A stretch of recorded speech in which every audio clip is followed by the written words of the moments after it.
ప్రస్తుతం రాష్ట్ర రాజకీయాలు మొత్తం ఏపీ రాష్ట్ర రాజకీయాలు మొత్తం పిఠాపురం వైపు చూస్తున్నాయి. వంగ గీత గారు, పవన్ కళ్యాణ్ గారు ఎవరు గెలుస్తారు? మాకు పవన్ సార్ గెలుస్తాడు. మాకు చాలా ఆనందంగా ఉంది సార్. ఇక్కడ లక్ష మెజార్టీ అని చెప్పి అంటున్నారు. ఇక్కడ మేము అదే పనికి మేము కర్నూలు జిల్లా నుంచి వచ్చినాం సార్ ఇక్కడ ప్రచారం చేసేకి. అంటే మాకు పవన్ కళ్యాణ్ గెలిచి అసెంబ్లీకి వెళితేనే మన చట్టసభలో కూడా బాగా మాట్లాడే వ్యక్తి ఉంటే కూడా బాగుంటుందని ఆశిస్తున్నాం సార్ మేమైతే. కానీ ఇప్పుడు ఏదైతే ఉందో వాళ్ళు ఒక కూటమి అభ్యర్థిగా ఉన్నారు. నిన్నదాకా 2014 నుంచి వర్మ ఉన్నారు ఇక్కడ పిఠాపురం నుంచి. ఇప్పుడు ఆ టికెట్ ఆయించి భంగపడ్డాడు. ఎంతవరకు సపోర్ట్ చేస్తున్నారు వర్మ గారు ఇక్కడ పవన్ కళ్యాణ్ గారికి? సార్ మీరు ఆల్రెడీ చూస్తున్నారు, వర్మ కూడా ప్రచారం చేస్తున్నాడు, పబ్లిక్గా తిరుగుతూనే ఉన్నాడు, నిత్యం ప్రజల్లో పవన్తో పాటు చేస్తూనే ఉన్నాడు. కాబట్టి మనకు వర్మ కూడా మనకు ఫుల్ సపోర్ట్గా ఉంటాయని ఆశిస్తున్నాం సార్ మేము. కానీ ఇప్పుడు వైసీపీ ఇప్పుడు పవన్ కళ్యాణ్ ఒక సినిమా హీరో, లోకల్ హీరో వంగ గీత అని చెప్పేసి అంటున్నారు కదా వైసీపీ వైఎస్ఆర్ కాంగ్రెస్ పార్టీ వాళ్ళు. సార్ సినిమాలు చేసేటట్లుంటే రాజకీయం చేయడు సార్.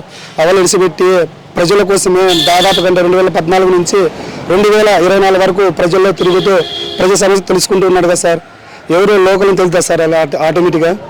వాళ్ళు చెప్తుంటే సార్ వైసీపీలు చేసేది అబద్ధాలు ప్రచారం చేస్తూనే ఉంటారు. వాళ్ళ దానికి మేము బలి కాకుండా మేము సిద్ధంగా ఉన్నాం సార్. మరి కరోనా టైంలో ఎక్కడో పోయారు ఈ పవన్ కళ్యాణ్ చెప్పేసి అంటున్నారు కదా వాళ్ళు వైఎస్ఆర్ కాంగ్రెస్ పార్టీ వాళ్ళు. అవును సార్, కరోనా టైంలో చేసింది అంతా మెగా ఫ్యాన్స్ వాళ్ళు సార్. చాలా మంది చాలా ఊర్లో కానీ కూరగాయలు కానీ రైస్ కానీ ఇవ్వడం కూడా Pawan Kalyan fans sir. YCP నాయకులు ఎక్కడున్నారు చూడండి, మీరే చూసుకోండి, వెతికి చూడండి వాళ్ళు ఎక్కడున్నారు. ఎక్కడైనా ఇంట్లో నుంచి వచ్చినారా? సీఎం గారు బయటకు రాలేదు సార్, వాళ్ళ కరగతాడు బయటకు వస్తారు సార్. మరి ఇప్పుడు పవన్ కళ్యాణ్ ఇక్కడ పిఠాపురంలో ఓడిస్తానన్నాడు. ఓడించకపోతే నా పేరు ముద్రగడ పద్మనాభ రెడ్డిగా మార్చుకుంటే పేరు అన్నాడు సార్. అలాంటి వాళ్ళు ఎన్ని చెప్పినా వేస్ట్ సార్. వాళ్ళకి కమ్యూనిటీకి లేదు.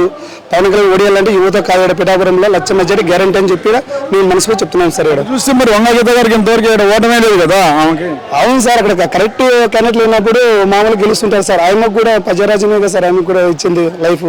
మరి ఇక్కడ పవన్ కళ్యాణ్ వచ్చిన తర్వాత ఆయన గెలుస్తాను ఇక్కడ ఉంది సార్. అక్కడ